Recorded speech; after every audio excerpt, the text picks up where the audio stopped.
Amigos y amigas, os doy la bienvenida a este proyecto de la mano de la Asociación Española de Entrenadores de Baloncesto, Lado Fuerte, Lado Débil, en el que vamos a conocer todos los ambientes y todo lo que vive el entrenador de baloncesto de formación, el de amateur, el profesional y el que está muy vinculado a lo que es la Asociación Española de Entrenadores de Baloncesto. Es un proyecto en el que queremos mostrar todas las facetas, ¿no? En la que se mueve nuestro deporte, en la que se mueve nuestra profesión y en todo aquello que queremos disfrutar y avanzar y aprender. Esto no va a ser solo entrenadores de primer nivel, esto va a ser entrenadores que están viendo este podcast, que están escuchando este podcast, porque lo vas a poder ver, lo vas a poder escuchar y vas a poder conocer de primera mano más cosas más allá de lo que es la simple táctica o la simple técnica. Vamos a conocer mucho más allá a un montón de personajes durante esta primera temporada de este podcast, y para hablar y conocer un poquito más este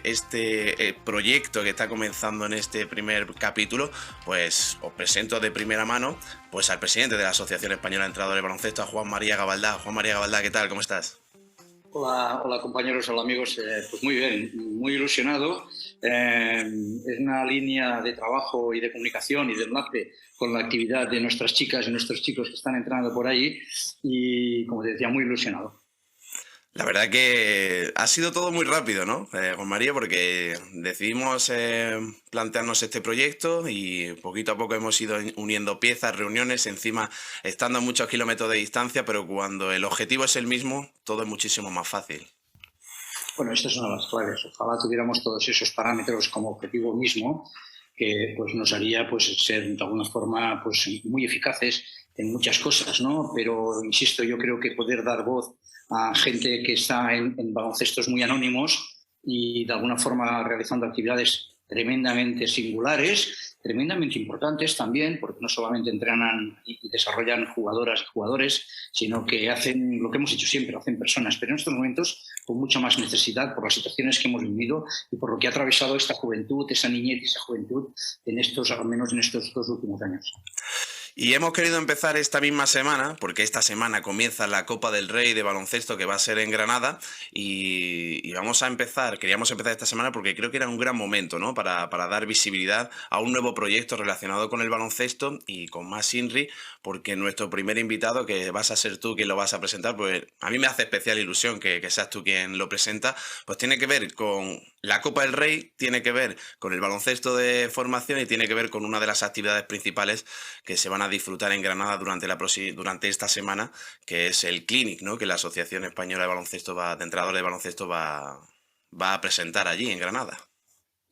Pues con mucho gusto. Hay una película del año 47-48 que se llama El Manantial, hace referencia a un gran arquitecto, Frank Lloyd Wright, veladamente y tal y cual, y claro, yo voy a hablar del manantial. El manantial es aquella superfuente de la que muchísimos hemos bebido.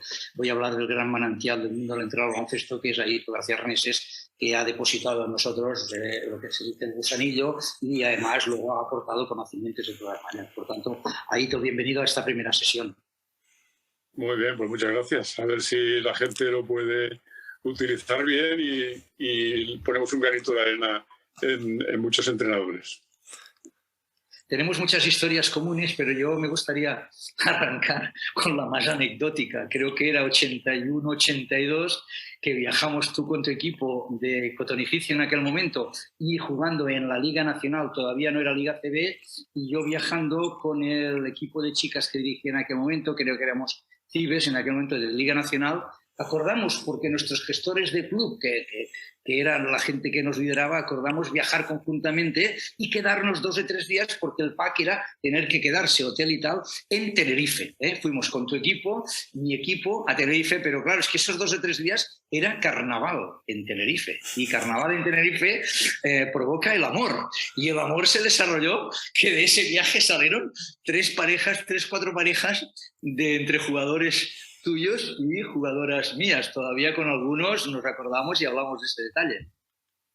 Pues sí, la verdad es que fue muy bonito, aparte de por esas consecuencias, porque los partidos fueron bien y además el ambiente en Tenerife pues era espectacular y bastante desconocido, que no es lo mismo estar en Canarias, y más en aquella época, que era importante, sino encima en carnavales.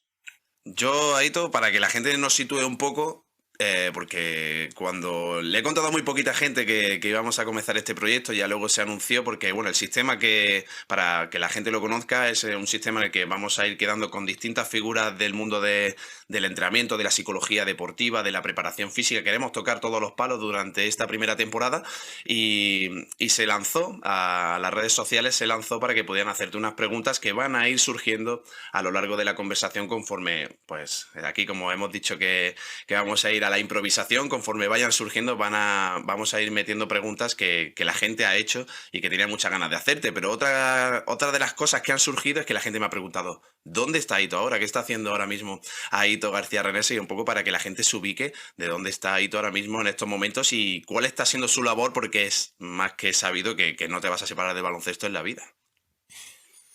Bueno, pues yo, como digo, me he jubilado y desjubilado antes de, a ver, yo qué sé, ya hace muchos años, y luego después de Canarias otra vez, y ahora después de Berlín 4 años, pues otra vez, y bueno, pues es posible que hasta me vuelva a desjubilar, como digo yo. Y mientras tanto, pues estoy en Barcelona y haciendo pues algunas cosas concretas, pues como ir a la Copa del Rey, algún clinic y algún viaje. Una de esas jubilaciones estaba yo presente, porque Aito, acompañado, vino en febrero, últimos días de febrero, primeros de marzo del 2012, al viaje de la EB que hicimos en aquel momento a Minnesota, ¿no? Estábamos cuando los primeros meses del debut de Ricky, estábamos desgraciadamente ese 3 de marzo, el día que tuvo esa gravísima lesión Ricky, pero compartimos ahí tiempo y manera, enriqueciéndonos todos los que viajábamos allá y acompañándole en sus primeros meses de jubilación, ¿no? Que luego no fue verdad, gracias a Dios, ¿no? Pues sí, la verdad es que son buenos recuerdos, excepto la lesión de Ricky que se produjo en aquel partido, que ahora, pues desgraciadamente, se ha reproducido otra cosa parecida, pero esperemos que se vuelva a recuperar como se recuperó la primera vez. Bueno, pues ya un poco tenemos contextualizado un poco la situación actual de Aito García Reneses y pues queremos viajar un poquito, ir desde atrás hacia adelante para que terminemos hablando de todo lo que se va a vivir esta semana en la Copa del Rey. No sé si me atreveré a preguntar con qué equipo vas en esta competición, pero ya será cuando lleguemos allí.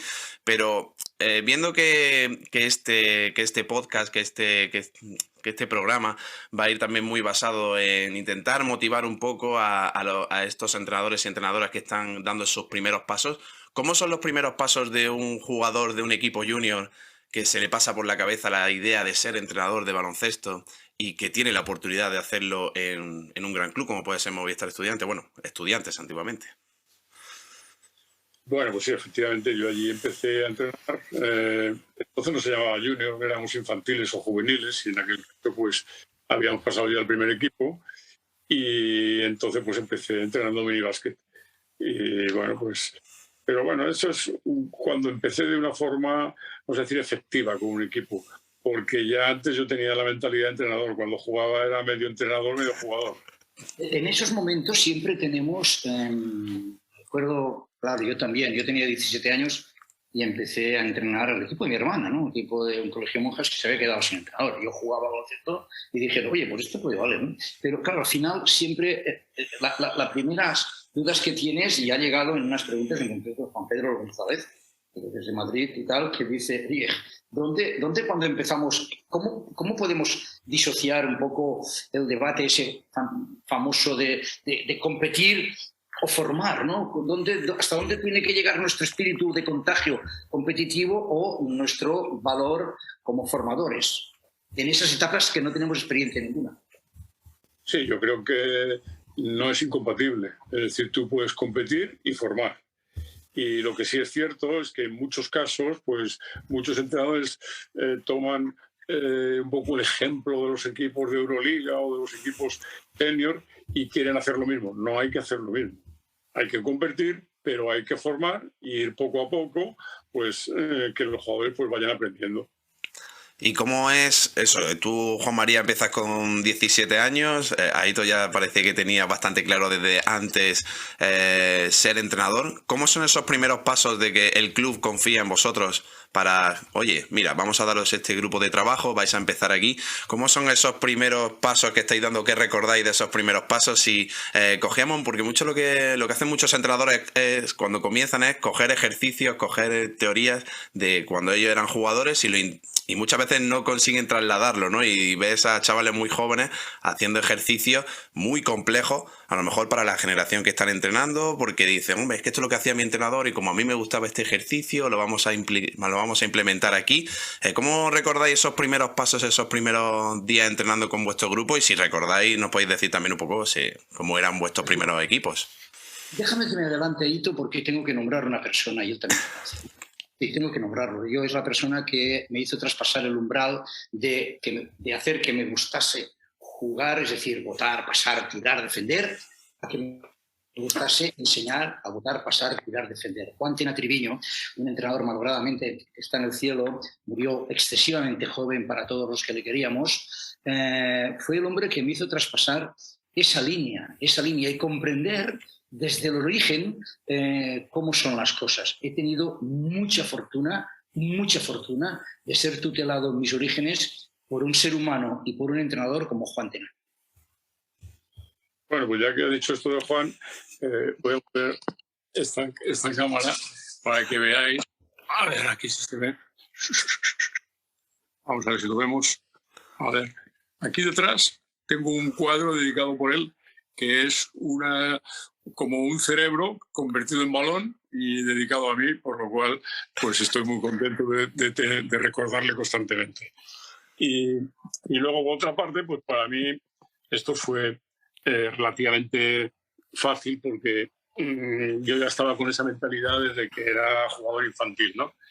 Y entonces estudiante pues no solamente confió en mí para que entrenase, que entrenaba la selección de los jugadores del Ramiro Meztu, sino que además pues me dieron la oportunidad de empezar con el minibásquet, porque el minibásquet ya había empezado, pero como estudiante ya tenía tradición anterior, pues no se jugaba minibásquet, se jugaba con edad de minibásquet en canastas grandes.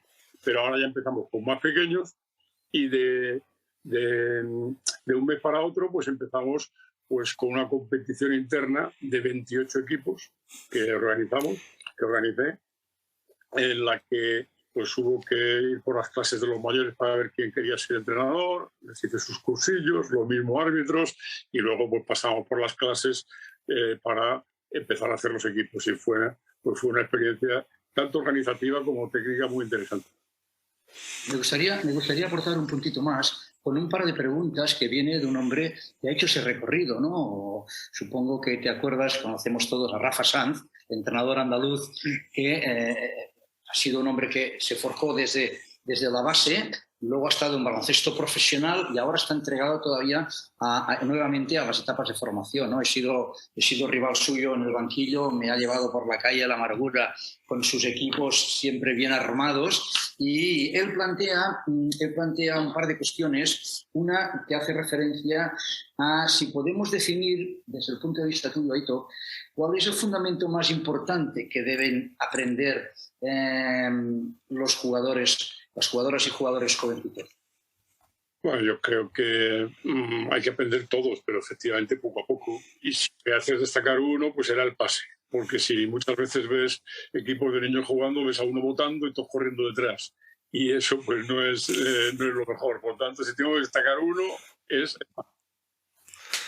Y él añade un puntito más concreto en algo que también en el baloncesto de formación está siempre latente, ¿no? En el baloncesto de formación hay las dudas de cuándo introducir conceptos como el bloqueo directo, ¿vale? Y se deriva, hay equipos de minibásquet que ya juegan con pick and roll, hay equipos no sé qué, pero hace una pregunta muy concreta él, diciendo de que cuál crees que debería ser la forma inicial de enseñar a defender el bloqueo directo, puesto que sabemos que los equipos profesionales os articuláis con 4, 5, 6 fórmulas diferentes. Pero en ese baloncesto de formación, a la edad que fuere, no entremos ahora en ese debate, a la edad que fuere, ¿cuál crees que debía ser la forma inicial de enseñarles a defender un bloqueo directo?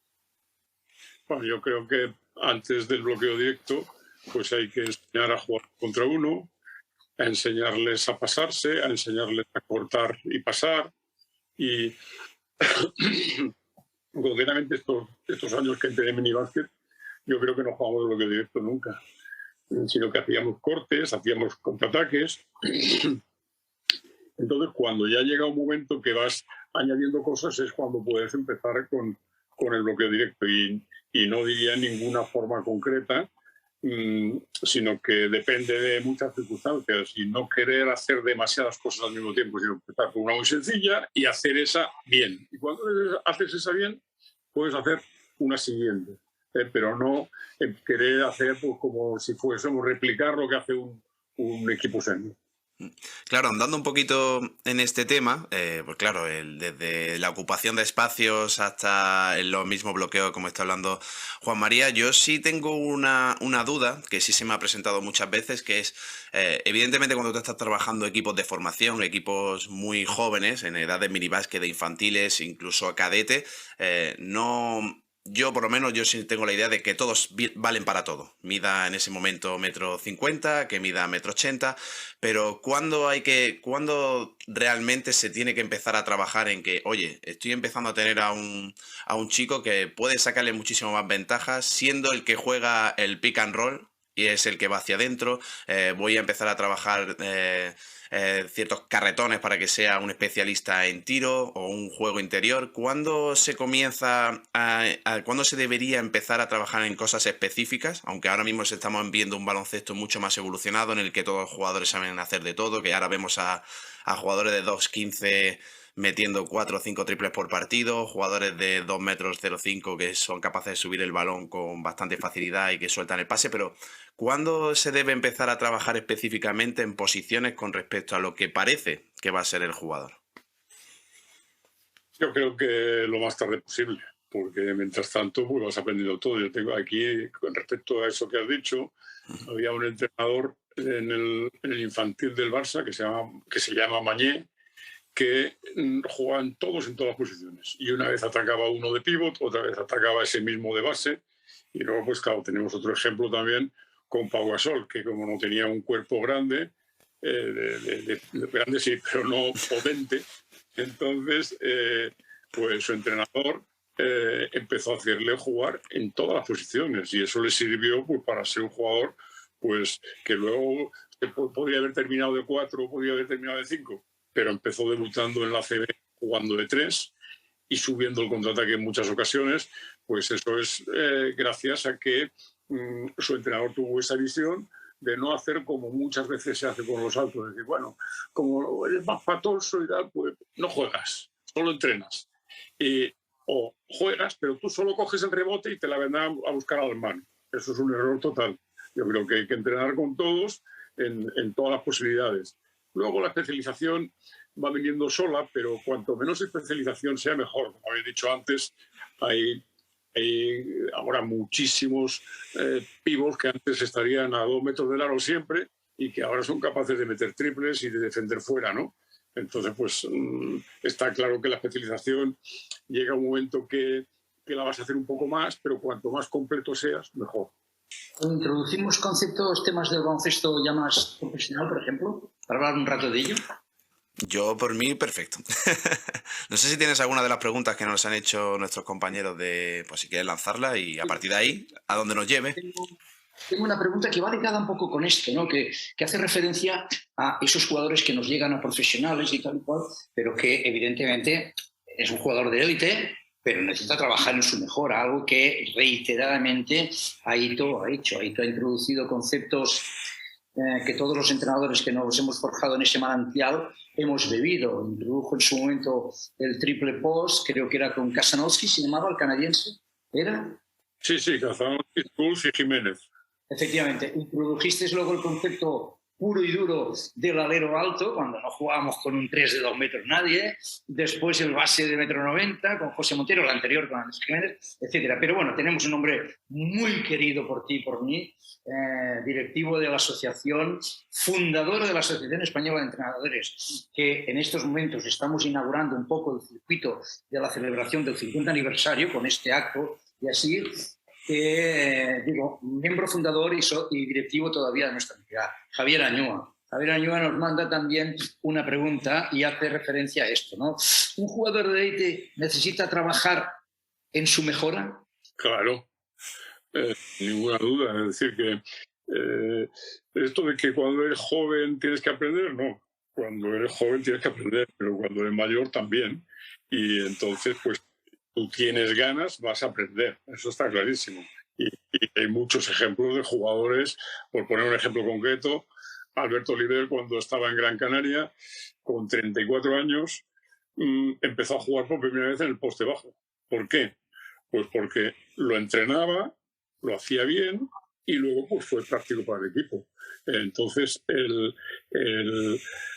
quiere decir que él tenía la ilusión de mejorar y desde allí pues metía canastas, daba asistencias y desde luego que siempre puedes estar aprendiendo.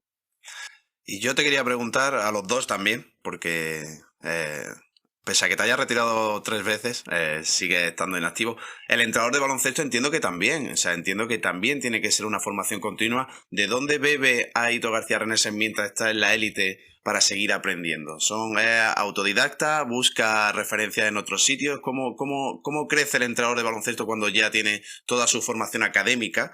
Diríamos así, ¿cómo sigue creciendo? Bueno, o sea, yo tengo, es un caso un poco especial por las circunstancias en las que estaba. Yo entrenaba con el infantil y me quedaba después del entrenamiento a ver al juvenil. Cuando entrenaba con el juvenil me quedaba después del entrenamiento a ver al senior, a ver y aprender de lo que decían los entrenadores. De mis propios entrenadores, tanto en infantiles como juveniles como en senior, he aprendido mucho. Y luego pues he ido más de 25 veces a Estados Unidos cuando primero íbamos a ver universitarios, después íbamos a ver profesionales y todas las veces iba en verano, excepto un par de veces o 3 que he podido ir en invierno porque coincidía con un año que no entrenaba y entonces allí me reunía con los entrenadores, veía los entrenamientos, veía las competiciones, luego he ido a ver pues casi todos los entrenamientos durante 10 años o 20 años de Antonio Díaz Miguel con la selección española. Me he ido a todos los clinics que he podido, tanto en España como fuera. Es decir, que de dónde bebes, de dónde puedes, de todos los sitios y fijarte y comentar con otros entrenadores pues muchas cosas para tú acabar teniendo tu propio criterio, pero que está basado lógicamente en muchas cosas que has visto o has hablado. Efectivamente, yo creo que lo ha dicho reiteradamente ahora él y desde nuestra llegada al gobierno, digamos, directivo de la asociación introducimos un proyecto que sigue vivo, que se llama Semana de Entrenamientos, ¿no? Durante una semana visitamos a un coach, diferentes coaches nacionales. De hecho, la próxima semana estaremos en Córdoba viendo el trabajo que la selección nacional desarrollará preparando en la ventana los partidos contra Ucrania, con un modelo con un manual de fijarse en las cosas que puedan ser interesantes para definir. Pero yo creo que el ver entrenamiento, bueno, Aitor participó también en la primera fórmula que desarrollamos como una academia también, que lo hicimos el primer ejemplo en Gran Canaria. Una cosa que le había comentado a Aitor en su momento en un restaurante muy conocido, Cau, ¿no? Es de allá de arriba de Badalona, ¿no? ¿Te acuerdas? Lo hablamos 10 o 12 años antes y finalmente pudimos llevarlo a cabo, en el que veíamos trabajar a los entrenadores con una serie de jugadores, sin interrupción. Luego están los momentos que luego ellos nos puedan dedicar en el vis-a-vis y en estas cosas. Pero el tercer punto que me gustaría destacar es algo que también el profe ha dicho, ¿no? Y es que aprendemos mucho de nuestros jugadores también. Ellos evolucionan y nos dan de repente hacen una cosa que no estaba en ningún escenario y que realmente te deja pues perplejo y evidentemente lo incorporas, ¿no? Aparte de los cafés y tertulias con los colegas cuando nos encontramos en acontecimientos. Hay un entrenador, Jorge Samper, que nos hace una consulta muy interesante. Hablábamos de la mejora de los jugadores cuando están en la élite, pero evidentemente tú mejorarás un jugador que está en la élite en cuanto a la forma y manera que te lleguen, ¿no? Y él hace hincapié en eso, ¿no? ¿Cómo crees que los entrenadores que estamos formando jugadores, qué crees que necesita el jugador nacional para llegar al profesionalismo y qué papel los entrenadores podemos hacer en este tejido, ¿no? En cómo ayudarles a crecer y llegar a las mejores condiciones para que luego arriba vayáis puliendo?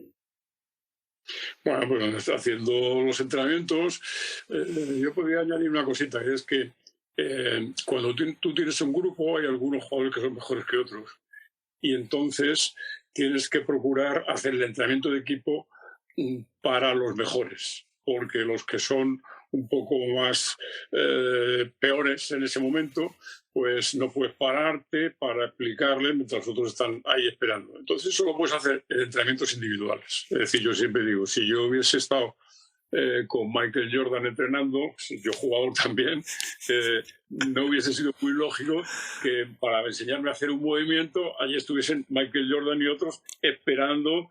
No, los entrenamientos individuales y aquí métete en el nivel de los mejores jugadores que tengas en el equipo.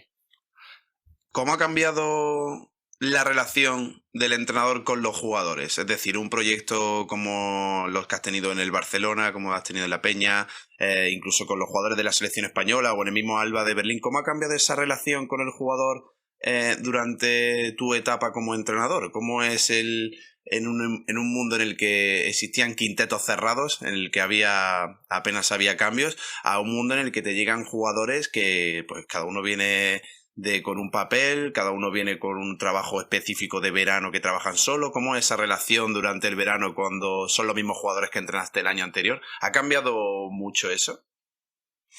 Bueno, uno puede ser, para mí no mucho, porque cuando había quintetos cerrados yo no los tenía cerrados. Y para ilustrar el tema, pues me acuerdo que una vez que fichamos un nuevo extranjero en el Barça, pues Saudi Norris le cogía: tú no te preocupes por si juegas los 40 minutos, no, tú preocúpate de jugar cuando estás jugando y lo demás no pienses que estás obligado a jugar 40 minutos ni te decepciones. Entonces, pues quiere decir que lo de los 40 minutos no sucedía, pero 10 años después o bastantes años después, pues ya todo el mundo ha evolucionado a ese terreno. Y ahora es más fácil, porque sí que también había algún problema. Por ejemplo, pues cuando empiezo a entrenar al Barça, que después del Cotonificio y del Juventud, pues sí que estaban acostumbrados a jugar el partido entero 5 jugadores. Y el sexto y el séptimo jugaban 5 minutos, 3 minutos, y entonces, pues claro, el cambio les costó. Y concretamente a uno, en paz descanse, y que era bueno, entrañable, que era Chicho Sibilio, pues le costaba muchísimo y entonces no acababa de entender cómo no jugaba pues como 26, 28, en vez de preocuparse por jugar pues 22 lo mejor posible, ¿no? Y entonces, claro, pues como estaba frustrado, pues esos 22 pasaron a ser 18, 16, porque no se encontraba cómodo. Entonces, ahora eso no sucede porque todos los jugadores no solamente están acostumbrados a no jugar el partido completo, sino que algunas veces a no alinearse, porque hay plantillas de 16 y de 18, ¿no? Entonces, eso ahora ya no es un problema. ¿Qué opinión te merece el tema de que las plantillas ahora sean bastante más largas? Bueno, me parece lógico. Otra cosa es que me parezcan bien las competiciones. En este sentido, las competiciones yo creo que no están bien. Antiguamente nosotros éramos muy aficionados al baloncesto universitario porque teníamos un nivel pues, mucho más bajo del que tenemos ahora y posteriormente fuimos aficionados a la NBA porque ya siempre se puede aprender del baloncesto universitario, pero ya necesitábamos dar un paso más y la NBA en aquel momento era muy buena. Pero luego esto se ha ido ampliando y hay más equipos de la NBA, más equipos de Euroliga, más equipos de Eurocup, más equipos de FIBA no sé cuántos, más equipos de las diferentes ligas nacionales, más campeonatos del mundo. Más campeonatos del mundo no, los mismos campeonatos del mundo, pero en vez de con 12 equipos, con 32, como fue la última vez, que desde mi punto de vista es un absurdo, interrumpen las ligas para jugar fast. ¿Por qué? Pues porque cada uno, tanto sea la ACB como la BBL, como cualquier liga nacional, quiere tener más protagonismo y llegar a tener mejor financiación y tener más equipos, etcétera. Pero claro, aquí vamos a acabar pues como está la NBA últimamente, que es que al haber tantas competiciones, aparte de las lesiones, pues se va a jugar a menos ritmo. Y yo creo que es difícil que se armonicen las competiciones porque pues la FIFA diría, sí, sí, armonizar las competiciones. En vez de jugar una Liga Nacional de 18 equipos, jugarla de 12. En vez de jugar una Euroliga o una Eurocup de 18 jugadores, jugarla de 8 equipos. Y cada uno piensa en sí mismo. Y los otros dirían al revés. Entonces es un tema muy difícil y, lógicamente, hay que adaptarse. Y para adaptarse lo que hay que hacer, desde mi punto de vista, es jugar siempre fuerte, con más rotación de jugadores y utilizar muchas veces esos partidos como entrenamiento. Es decir, que no siempre tienes que estar como si fuese la final. Tienes que estar pues entrenando, pues ahora vamos a meter esto. Y antes, cuando entrenábamos durante la semana y jugábamos solamente un partido cada semana, pues lo entrenábamos el martes, lo entrenábamos el jueves, lo entrenábamos el viernes. Y aquí no, aquí puedes entrenarlo un ratito y ya juegas. Y luego viajas, y luego juegas, y luego viajas, y luego juegas. Entonces tienes que utilizar los partidos para introducir cosas nuevas y ir mejorando. Hemos abierto una situación muy interesante que habíamos hablado con Toni, de hablar temas de tendencias del juego. Pero claro, esta visión establece una cosa que es evidente, flota en el ambiente y es real. Aquí en España tenemos 18 equipos en la Liga CB, si no me equivoco, igual me equivoqué poco, pero vamos, 10 juegan competición internacional también, ¿no? Los clubes, ¿no? Con lo cual el factor del dimensionado del trabajo diario, del entrenamiento diario a la vieja usanza de cuando había uno de partidos a la semana, ha tenido que mutar. Por tanto, estamos hablando ahorita de que las grandes tendencias del juego que han de aparecer, que habrán de aparecer, vendrán, digamos, definidas más que por inventos técnico-tácticos, por cuestiones referidas a las, si lo puedo decir, sobredosis de competiciones? Yo creo que no. A mí el temor de la sobredosis de competiciones está en que acabe jugando pues como la mayoría del partido de la NBA actualmente. Que suben andando, un pasecito y me tiro un triple. Un pasecito y hago una penetración y meto un mate. Y eso lo repiten 18 veces por televisión y parece que es sensacional. Pero el nivel es peor. Entonces lo que hay que hacer pues es, si se pudiese reducir, cosa que dudo, pues reducir el número de partidos, pero si no, pues efectivamente utilizar más jugadores y utilizar muchos partidos para ir mejorando durante el partido, no solamente cosas que has entrenado ya 30 veces para ponerla en práctica. Siguiendo hablando con este tema, también me interesaría mucho que hablemos un poco de esa evolución del juego, esa evolución de cada vez hacer una pista más grande que se está empezando a ver en la NBA, en la Euroliga. Se está haciendo más grande la pista, pero ha vuelto a imponerse el jugador grande defensivo. Estamos viendo un Real Madrid con una figura como puede ser la de Tavares. Estamos viendo a jugadores que cada vez ocupan más espacio en la pista y están volviendo al juego interior cuando parecía que cada vez todos iban a ser exteriores, que iban a ser capaces de todo, y ha vuelto, ¿no?, esa dinámica de volver a ver a un referente interior en los equipos. Bien, creo que el juego interior ha vuelto porque hay algunos que son excepcionales, como el caso de Tavares, que además cada día sigue mejorando. Pero no ha vuelto porque el reglamento, y más que el reglamento, pues la forma de arbitrar, que por otra parte hay que decir que los árbitros pues cada vez lo hacen mejor y son más neutrales, que es una de las cosas más importantes, pero sin embargo tratan peor al juego interior que al juego exterior.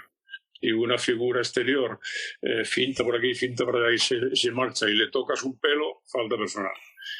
A un jugador grande que gane posición, que intente ganar posición debajo del aro, le empujo con las dos manos, cuando le coge le vuelvo a empujar y rara vez pitan falta. Entonces yo creo que para recuperar el mejor baloncesto hace falta que recuperemos el juego interior.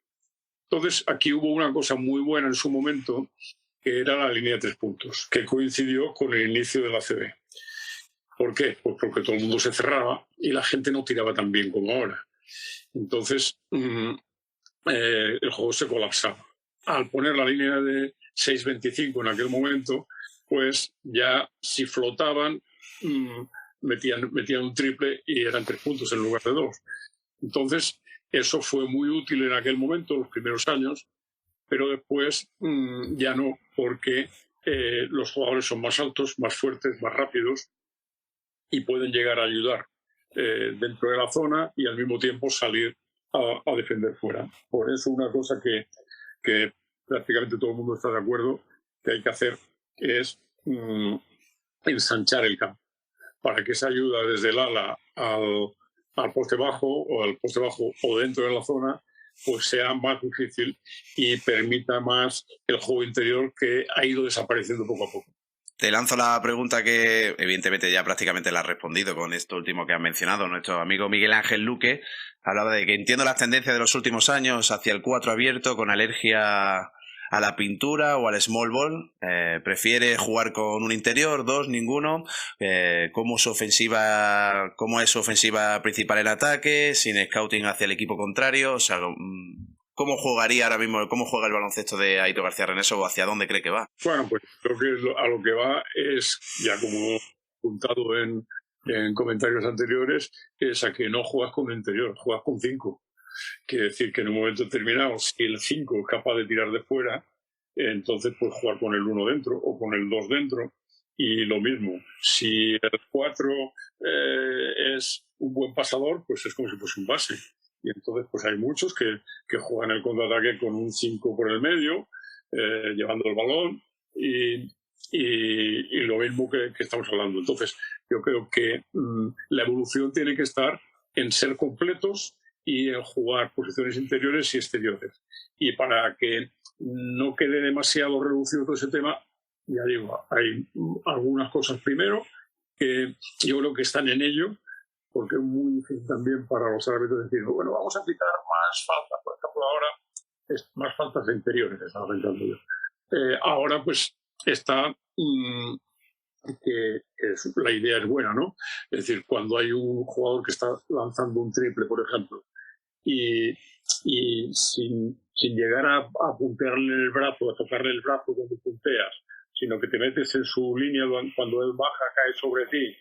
Y, bueno, pues hay muchos que han aprendido a tirar y a caerse. Y entonces falta. Si meten es 3+1 y si fallan 3 tiros libres.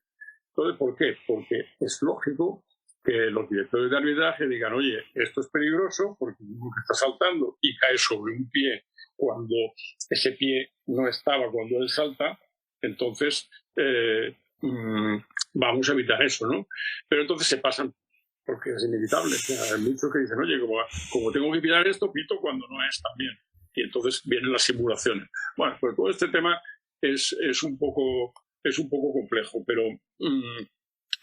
lo que está claro es que ahora la versatilidad de los jugadores te permite hacer muchas más cosas que antes, donde uno solo sabía pasar y no sabía ni tirar, y otro solo sabía tirar y otro solamente sabía rebotear y jugar de la pelota. Creo que has respondido también, sin quererlo, también una pregunta de Francesc Vicent Calabuig que venía a decir que ¿qué opinas sobre el juego este actual de llegar tirando posesiones cortas sin seleccionar demasiado el tiro, jugando pues como se puede hacer a ese nivel, ¿no? Alternando esas posiciones? Creo que ha sacado ya el ejemplo anteriormente. Bueno, yo creo que ahora estamos en ese camino que espero que se trunque, de hacer lo que hacen la mayoría de los equipos de la NBA en la liga regular. Es, cojo el balón, ya lo subo yo, o viene uno a buscarlo, y ya lo sube él, pim, pam, pim, pam, pim, pam. Y allí jugamos. Y no hay, pues, contraataques y transiciones, o hay muy pocos contraataques y transiciones. Entonces, ¿por qué? Pues porque es muy difícil prepararlo y también es muy difícil aguantar un ritmo más alto. Pero yo creo que el mejor espectáculo viene cuando el ritmo es alto. Cuando un equipo es capaz de presionar, no necesariamente siempre, en todo el campo, en 3/4 del campo, en medio campo, a 10 metros, otras veces no. Y entonces, pues todo eso se puede ir haciendo siempre y cuando físicamente estés bien. Con las rotaciones se puede, pero hay que procurar también que haya menos partidos y luego también mejorar no solo las reglas, sino la forma de aplicarlas. que hay que decir que se está mejorando, pero muchas veces cuando pones énfasis en algo se pasan. Y bueno, podríamos tocar muchísimos temas, pues como lo de las repeticiones, porque también se pasan con las repeticiones, me refiero con el instant replay. Se pasan, porque, ¿qué te voy a decir yo? 8 minutos para terminar el cuarto. Y entonces no sabemos si el reloj lo han parado a tiempo o no. Y nos pasamos allí 20 segundos, un minuto para ver si quedan 8 minutos o 8 minutos 2 segundos o 7:58. Pues nos estamos pasando con las repeticiones. Pero claro, no es muy fácil el decir vamos a hacerlo siempre correcto. Pero creo que tenemos que seguir mejorando y habrá pues sus inconvenientes como es lógico. Y una de las... Bueno, tuya, Juan María. En ese orden de cosas hay un tema de la velocidad del juego, de la fortaleza física, entonces que llevaba añadido anteriormente un efecto determinante que era el contacto. Jugar a un palmo del rival en los movimientos sin balón o jugar a un palmo y medio cuando tiene balón significa que hay contactos y en su momento, pues claro, los árbitros no podían estar sancionando constantemente. Había un juego más duro, si hablaba de que podías hacer, pues no sé, 30 faltas, daba 20, ¿no? Pero la gente no entendía y cuando un equipo hacía faltas por esa energía en el juego convertía ello en energía doble, es decir, los dos lados. Yo recuerdo anécdotas insignificantes, pero claro, las veces que he podido quedar campeón en las LED y así tal y cual, mi equipo siempre ha sido el equipo que más faltas ha hecho, pero también el que más faltas ha recibido. Por tanto, esa energía creo que es una energía como aquella de que se retroalimenta en sí mismo. ¿Cómo ves ese tipo de situación al respecto de este baloncesto un poco más como el que hablábamos de la NBA, el chino-chano, que se dice al respecto de las faltas? Bueno, vamos a ver, creo que no me gusta, pues algunas veces muchos comentaristas de televisión pues dicen, claro, es que ahora tiene que hacer falta. ¿Por qué tiene que hacer falta? Lo que tiene que hacer es defender. Y entonces el defender con agresividad no quiere decir agarrar, empujar, medio empujar, no, quiere decir estar en una buena posición. Y si estando en una buena posición, el atacante es capaz de marcharse y hay un contacto, pues pitarán la falta. Pero no es el estar diciendo, pues ahora vamos a hacer más faltas o menos faltas. No, tú lo que intentas es defender más. Voy a poner un ejemplo mío que en la época del Barça, bueno, ya del Coto, en la época del Coto ya hacíamos una defensa que era el run and jump y que era una rotación en todo el campo, con presión en todo el campo. Y luego, pues a veces también presionábamos relativamente, porque lo ves ahora y es un juego de niños, y hacíamos pues una presión. Y entonces, pues algunos de nuestros rivales decían, sí, el karate press del cotonificio. Tú ahora ves el karate press del cotonificio y te parte la presa, porque no es ni karate press ni nada, era blandito. Porque ahora todo el mundo lo hace pues mucho más fuerte. Entonces creo que el defender fuerte, próximo, con posiciones de cuerpo, no con posiciones de brazos, sino posiciones de cuerpo, es bueno. Y si hace falta, pues hace falta. Ahora, si tú dices, no, la forma de no hacer falta es nos metemos todos debajo del aro y estamos aquí quietos. Y entonces si luego levantamos una mano y ya está. No, yo creo que esa no hace un baloncesto bonito. Hace un baloncesto bonito una defensa buena y un ataque que pueda batir esa defensa buena. Y para hacer... Un compañero Isaac había hecho una pregunta en este tono y creo que está debidamente respondida. Tony, tuyo. Para cerrar el ámbito, lo que estamos viendo en el juego, ya luego queremos pasar un poco también a la faceta directamente de la vida del entrenador de baloncesto. El paso cero, yo quiero saber la opinión de Aitor García Renés sobre el paso cero, también la de Juan María, en el sentido de que ha venido para acelerar el juego, como bien has dicho antes, pero también, siendo medianamente analítico, está ayudando mucho a ver mejores movimientos de juego interior, que se está empezando a ver reversos completos de mucha calidad, estamos viendo buenos movimientos. No sé si ese paso cero ha venido para dar realmente esa evolución de ver un juego más rápido y más atractivo, o sigue siendo una tendencia para NBAizar el baloncesto europeo o el baloncesto FIBA. Sí, creo que...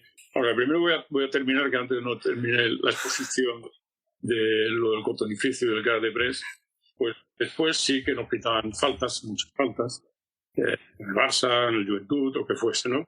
Y sin embargo, últimamente, no sé si ya desde Gran Canaria, pero desde luego en Berlín, jugábamos intentando la misma agresividad y éramos el equipo que menos faltas cometía, o el segundo que menos faltas cometía. ¿Por qué? Porque ahora ya todos están en una línea de más presión, que es lógico.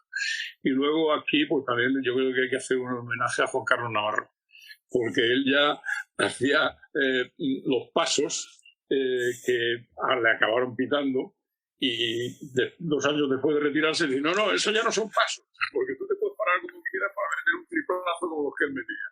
Entonces yo creo que lo del paso cero pues está bien, y muchas de las evoluciones son buenas, algunas que no han sido buenas, como fue en su momento el 1+1 y estas cosas, que lo único que querían era, cuando un equipo estaba mereciendo ganar, pues que pudiese no ganar porque el otro hacía falta, y tú hacías un 1+1 con un no muy buen porcentaje y se acercaban y te daban la vuelta al marcador.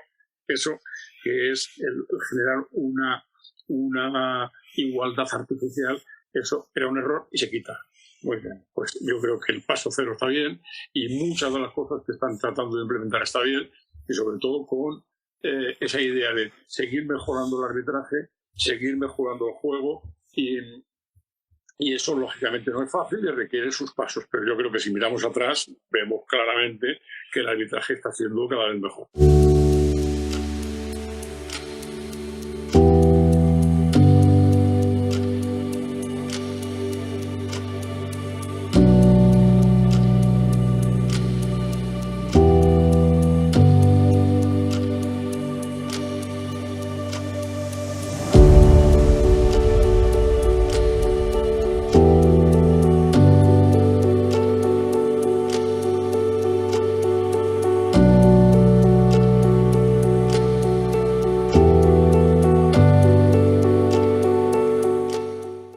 Vamos a cerrar el tema por aquí y vamos a ir a un tema, y lo voy a introducir y sé que puede llegar a ser algo medianamente polémico, que vamos a hablar de algo que se habla realmente, tanto en redes sociales como en pequeños círculos, que es, vamos a decirlo de una manera vulgar, sería un círculo de entrenadores en la élite.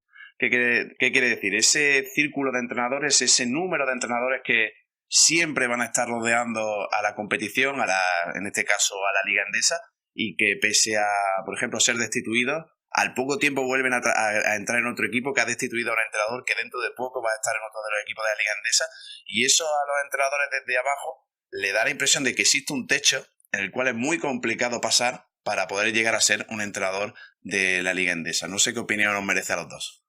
Bueno, tiene razón, ¿no? Tiene razón en el sentido de que hay directivos que no se atreven a arriesgar, y entonces pues cada uno tiene su sistema y allá ellos.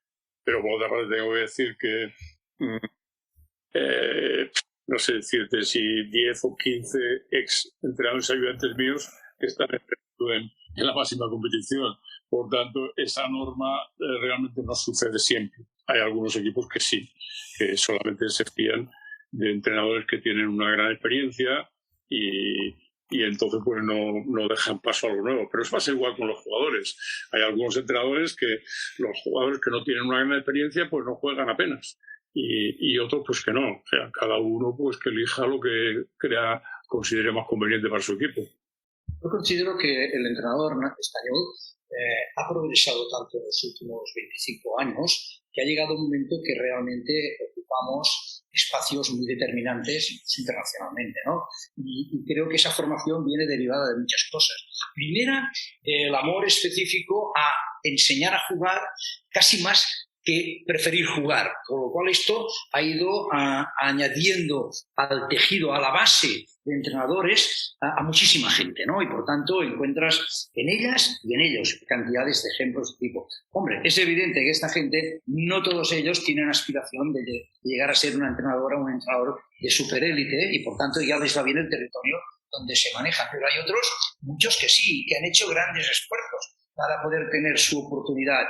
Han estudiado lo que les han pedido, han dedicado el tiempo, horas y manera a lo que les han pedido, han pagado lo que les han pedido, han tenido experiencias como les han pedido, pero claro, efectivamente encuentran que hay un techo mejor o peor argumentado en un baile, llamamos el círculo, en un baile de entrenadores. No, esto anteriormente no pasaba porque no trabajaba con entrenadores. Había cantidad de entrenadores que venían de beber en su manantial, que han estado y que están en ese territorio. Pero yo entiendo ese disgusto que hay generalizado en los entrenadores que ya tienen esas aspiraciones y que ven que eso tiene pinta de ser o muy difícil o imposible, porque el criterio de elección es el criterio que marcaba Ito, va sobre lo seguro en contra de lo probable, y etcétera, etcétera. Pero entendemos un poco, desde la sociedad entendemos también que eso genera gran frustración a mucha gente que posiblemente están tan preparados como los compañeros que están allá arriba, con su capacidad operativa quizá actualizada con la tecnología necesaria,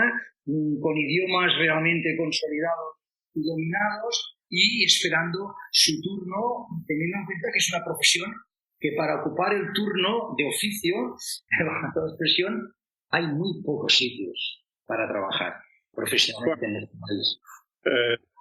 Hay una recomendación para este tipo de entrenadores. Antes era más fácil que llegasen a entrenar primeros equipos porque no había un profesionalismo nada marcado y entonces no había tantas aspiraciones como ahora, que ese profesionalismo pues también atrae a muchos.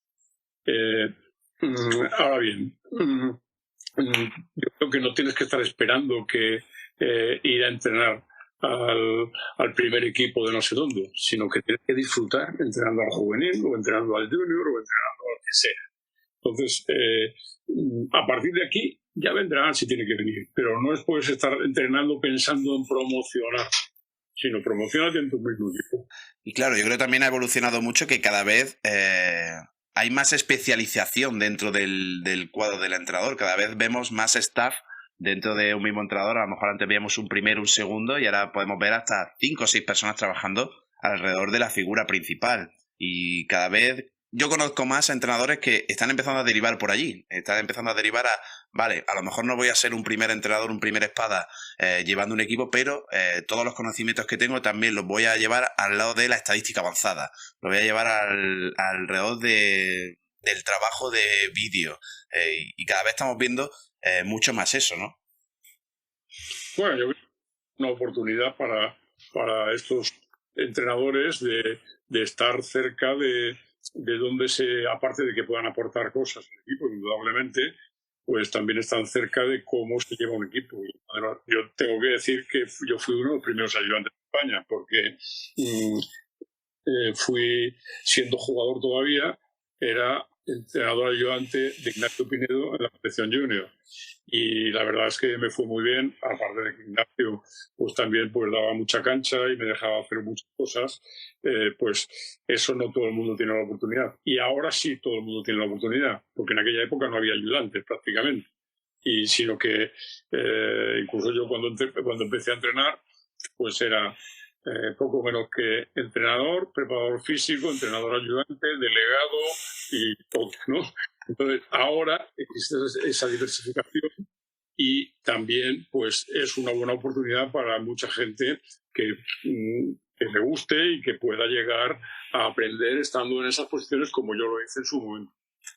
Yo recuerdo mi primer equipo de Liga CB. Yo creo que tenía 31 años, TDK Manresa, que lo he entendido luego. Entonces yo no lo sabía, pero yo entonces era, efectivamente, entrenador, era director deportivo, era director general, menos presidente, que había uno. Hacíamos un poco de todo. Oiga, y a veces hasta ayudaba al de la MUPA a limpiar la pista. Hacíamos un poco de todo. Yo creo que esa diversificación es muy interesante. Quiero poner un ejemplo, ¿no? Nick Nurse, el entrenador de Toronto Raptors, cuando estuvimos en unas celebraciones con ellos en el 2019, cuando ganaron el título, pues me fue presentando gente del staff, me presentó una chica. Ahora me sabe mal nombrar el tema y no recordar el nombre de ella, Tyra Anderson. Bueno, era una jugadora que había sido jugadora de una universidad en la que Nick Nurse había sido entrenador del equipo de chicas. Y la chica estaba licenciada en ingeniería tecnológica, en informática, y era experta en el mundo de la Big Data. Trabajaba para una compañía americana en ese tipo de situaciones, ¿no? Y él la incorporó a su staff técnico, ella no había sido nunca entrenadora, dejó de jugar, la incorporó a su staff técnico como especialista y para crear el área de analítica, estadísticas, big data, confrontación de cosas. Oiga, y mire, ya al final, como ha sido jugadora, en los entrenamientos iba dando pases, ¿no? Es decir, que el mercado tendrá que entender, y cuando hablo del mercado hablo de los clubes, ¿no? Tendrán que entender que el crecimiento con los clubes no solamente tiene que venir a ver qué sponsor puedo mejorar y tal, sino en ver cómo realmente puedo hacer crecer la estructura operativa de un club con entrenadores o colaboradores de varios tipos. Perdón, entre ellos un área de psicología. Y ahí me quedo eso. Eso lo tocaremos en otra sesión. Habrá otra ya para ahí que nos estamos yendo bastante, ¿eh? Estás dando para mucho, Juan María. Dijimos que este iba a ser un gran programa, el primero, que íbamos a empezar muy fuerte, pero algo que quiero que comentes tú, que es algo que hemos hablado en la preparación de este primer episodio y que ahora mismo yo creo que Aito también es de las personas que nos puede hablar, es de la experiencia en el extranjero y viendo que no tengo muchas opciones aquí en España, que no llego a esa evolución, que considero que hay un techo. Se está abriendo mucho la opción a que los entrenadores formados en España, encima que creo que están en un buen estándar, opinan muy bien de ellos, de la formación que se hace aquí en España de los entrenadores, cada vez hay más oportunidades de irte fuera. Entonces, yo sé que tú tienes un dato bastante curioso con ese tema, con el tema de la gente que sale del país para entrenar, y luego tenemos una persona que ha estado toda la vida muy vinculada al baloncesto nacional y que ha acabado su carrera en Alemania. Sí, nosotros tenemos los datos. En España hay unos 52.000 entrenadores titulados, con licencia y menos. Por ejemplo, yo soy titulado y no tengo licencia, no entreno a nadie, ¿no? Pero de esos 52.000 entrenadores titulados, no llega a un 0,1% que han sido capaces de coger la maleta e irse a la ciudad de al lado, a la autonomía de más allá, o al país de no sé dónde, ¿no? Por tanto, que han apostado seriamente. Estos están siendo pioneros, ¿vale? Tenemos un ejemplo. El profe es un pionero. O sea, cuando me dijo que se iba a Berlín, pues oiga, yo Berlín, que la considero una ciudad extraordinaria a nivel de arquitectura y de museos por mi derivación profesional, pues me dio hasta envidia, ¿no? Pero lo que me dio más envidia es que pudiera ir a entrenar, porque creo que es un punto determinado. Yo creo que nuestros jóvenes, los entrenadores, con esos pioneros que han ido abriendo credibilidad hacia el entrenador, creo que ahí es un punto marcado de gran oportunidad. Me gustaría saber la experiencia de Aito en Berlín, claro. Yo creo que ahí ha habido un hecho decisivo que ha sido que España ha pasado a ser el segundo país del mundo en baloncesto y pues con esa generación de jugadores que hemos tenido, y eso pues también ha provocado que igual que antiguamente en Europa salían los yugoslavos, pues hoy pues en el mundo pues están españoles fuera de España a entrenar, porque ven que aquí se ha trabajado bien. Ahí nos puedes hablar un poco de la comparación de las culturas relacionadas con el baloncesto, entre la afición al baloncesto y cómo se trabaja y demás, que te encontraste en Berlín relacionado con lo que dejaste al salir de aquí. Bueno, yo creo que Berlín tiene... Pues, en primer lugar, no hay muchos jugadores, no hay muchos clubes que se dediquen a cuidar la cantera. Y Berlín lo hace no solamente con sus equipos inferiores, sino que apoyando a los colegios, etcétera, etcétera. Luego también, pues, la educación de la gente pues es muy distinta. O sea, la educación de los jugadores, todos que me han llegado al primer equipo, era extraordinaria, de buena mentalidad, de mucha educación, que nosotros no estamos, ahora estamos mejor que antes, pero no estamos todavía. Entonces, luego también la educación del público. El público, en Alemania no hay una afición fuera de las canchas muy grande al baloncesto. Las hay en las canchas. O sea, cada equipo que tiene su pabellón de 4.000 o de 5.000 espectadores lo llenan cuando podían. Pero fuera en la calle pues no es tan popular como lo es en España. Entonces, esa educación les lleva a ese público a animar siempre a su equipo, a no meterse con el rival, a no meterse con los árbitros, y eso pues la verdad que es una gozada, porque pues estás haciendo el deporte mucho más puramente que no aquí, que ya te digo que está mejor que antes, pero que todavía pues seguimos siendo un poco del segundo nivel, ¿no? Entonces esperemos, bueno, hay muchas cosas que son diferentes. También pues ellos, yo siempre decía cuando jugábamos con ellos en las selecciones juveniles o junior, que eran impresionantes, grandes, buenos fundamentos, pero que les faltaba un poco una inteligencia en el juego, que no había bases. Y entonces, pues eso, yo creo que están evolucionando en ese terreno también y están empezando a tener un juego de equipo mejor porque hay jugadores que captan un poco pues qué es lo que tienen que hacer en cada momento, en defensa y en ataque, y van mejorando, pero ahí pues yo creo que también les somos mejores que ellos en ese terreno, ¿no? Bueno, pues la evolución del mundo está ahí y yo creo que la cuestión está en intentar ser mejor en cada momento y en el ámbito en el que tú estás. Hay un ejemplo en ese sentido. Tenemos un entrenador en Zaragoza, que es Alejandro Jordán, que yo creo que os pusieron en contacto un poco en tu experiencia de Berlín, quería contactar contigo y tal y cual. Es un entrenador que con unos grandes esfuerzos físicos por temas de salud tiene el gusanillo del baloncesto como entrenador en el cuerpo y lidera y nos lidera a muchos en cuanto a esa voluntad de esforzarse por hacer las cosas. Él plantea una serie de cuestiones que podríamos introducir aquí. Él pregunta también si el juego de pies de espaldas a canasta lo ejercitas y lo preparas con diferentes tipos de jugadores, no solo con los altos.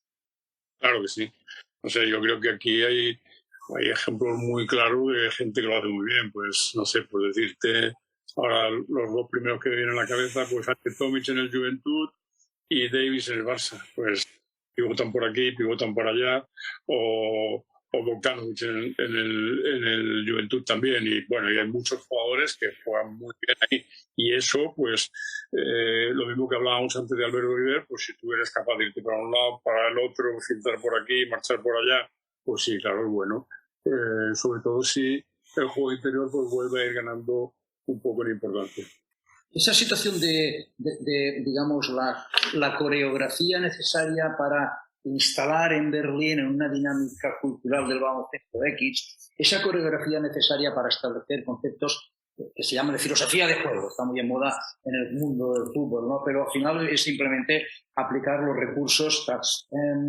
Ese tipo de inmersión en introducir, por ejemplo, el bloqueo en el juego libre o rotaciones defensivas. Alejandro seguía insistiendo si había digamos, la capacidad de operar en la misma línea conductiva en un baloncesto como el nuestro de aquí, como en tu experiencia de Berlín, introduciendo conceptos de este calado.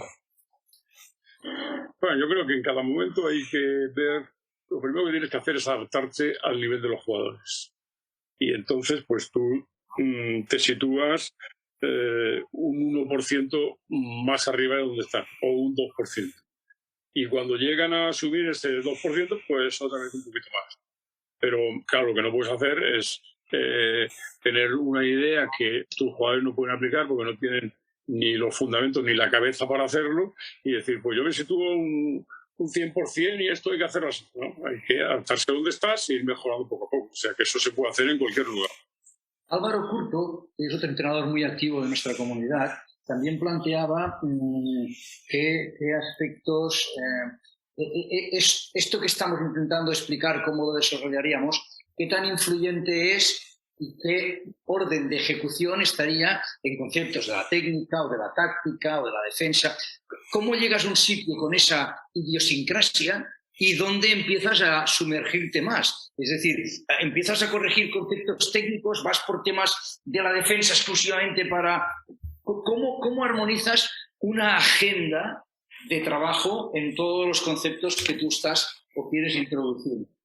Ya he comentado. Tú te tienes que situar donde están ellos y a partir de ahí estudiar qué es lo que está más próximo a sus cualidades para mejorarlas. No ponerte ahí arriba, ¿no? Diciendo, venga, vamos a hacer esto, que es dificilísimo, que no sabe ni botar con la izquierda y quiere que hagan 4 cambios de manos por detrás y con reversos, ¿no? Entonces situarte donde están ellos y leer que es lo que para ellos es más fácil en ese momento mejorar, y una vez que lo tengan ya vas a por otra cosa, pero no hacerte demasiadas historias premeditadas desde hace mucho tiempo, teóricas. No, tienes que situarte en la práctica. Y yo creo que para ya llegar al punto final, a menos de que luego tengamos alguna pregunta más de la gente que ha estado participando, creo que deberíamos hablar, ¿no?, de la gran cita de la semana que viene, ese clinic que se va a poder disfrutar en el pabellón universitario Campus de Fuente Nueva con respecto a la Copa del Rey, que la Asociación Española de Entrenadores de Baloncesto trae. Baloncesto de formación, responsabilidad compartida. Y justo lo estabas diciendo, casi lo último que has mencionado, que no podemos estar enseñando a un chico a hacer una cosa si todavía tiene otros procesos por detrás, y luego también todo lo que hay alrededor de un chaval o de un chico o de una chica que está comenzando en esto, que está empezando a medrar en esto de manera poco a poco, y todo el ambiente que hay, porque siempre se ha hecho el típico triángulo de entrenador, familia, estudios y todo lo que rodea al jugador, y en el que todos tenemos que estar implicados para que tanto los chicos como las chicas disfruten de la experiencia a la par que están aprendiendo. Si alguno llega, enhorabuena, y vamos a disfrutar de su carrera, pero hay tantas cosas por detrás que no se ven en la formación de un jugador, y que creo que este clinic, pues yo creo que deberíamos hablar un poquillo de todo lo que se va a vivir en esa jornada, Hito.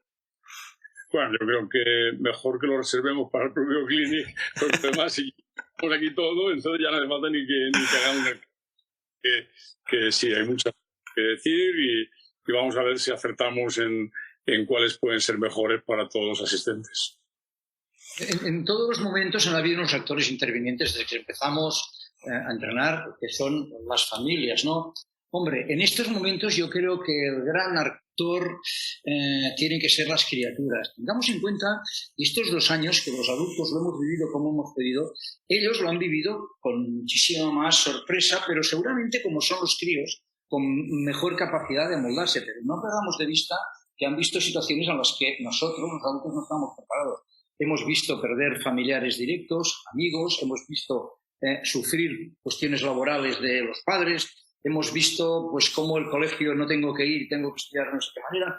Esta generación de estos 2 años, en sus diferentes edades, va a ser distinta, amigos. Yo estoy convencido de va a ser distinta. Por tanto, en lo que podamos ayudar a los padres a gestar que esto sea constructivo y, por tanto, apoyar a sus padres, yo creo que es un momento especial en la historia de la humanidad. No quiero ponerme sublime, pero creo que es un momento en el que tenemos todavía mucha más responsabilidad solidaria. Yo estoy totalmente de acuerdo con ese mensaje, porque yo lo estoy viviendo de primera mano. Yo entreno equipos de formación. El año pasado entrené a un equipo infantil que viene de un sistema de trabajo, de una manera de trabajar que esto no le ha afectado tanto, pero ahora este año, por ejemplo, estoy entrenando a un equipo que sí le ha afectado en demasía, y sí se nota muchísimo que ha cambiado algo. Algo ha cambiado en estos 2 años, y tenemos que volver entre todos a volver a reubicar el baloncesto o el deporte como una herramienta de formación y no como una herramienta de castigo o premio. Que eso también es algo que hay que trabajar, yo creo que en las casas.